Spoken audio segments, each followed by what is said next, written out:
বটদ্ৰৱা ধনিয়া ভেটি চৌৰাপাৰা গাঁৱৰ এজন প্ৰতিবন্ধী লোকৰ চৰকাৰী আঁচনিৰ ধন হৰলোকৰ অভিযোগ। ইমাম উদ্দিন নামৰ দৰিদ্ৰ বিশেষভাৱে সক্ষম লোকজনৰ জব কাৰ্ডৰ ধন জালিয়াতিৰে আত্মসাতৰ অভিযোগ। আনাৰুল ইছলাম নামৰ ৱাৰ্ড সদস্যজনে প্ৰধানমন্ত্ৰী আৱাস যোজনাৰ আইডি ব্যৱহাৰ কৰি বিশেষভাৱে সক্ষম লোকজনৰ জব কাৰ্ডৰ ধন কৌশলেৰে আত্মসাত কৰাৰ অভিযোগ। দুৰ্ভগীয়া লোকজনৰ ধন আত্মসাত কৰি পুনৰ পঞ্চায়ত নিৰ্বাচনত অৱতীৰ্ণ হৈছে দুৰ্নীতিগ্ৰস্ত ৱাৰ্ড সদস্য আনাৰুল ইছলাম। ইতিমধ্যে ইমান উদ্দিনে বটদ্ৰৱা থানাত দুৰ্নীতিগ্ৰস্ত ৱাৰ্ড সদস্যগৰাকীৰ বিৰুদ্ধে দাখিল কৰিছে এজাহাৰ।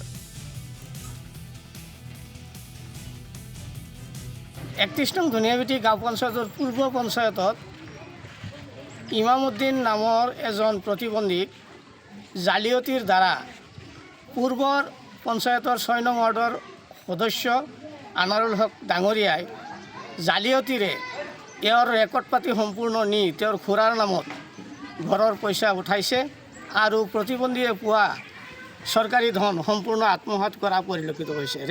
আজি ৰেকৰ্ডৰ প্ৰমাণপত্ৰ মতে তেওঁ সম্পূৰ্ণ কাম জালিয়াতিৰে আনাৰুল হকে এই কাণ্ড কৰিছে।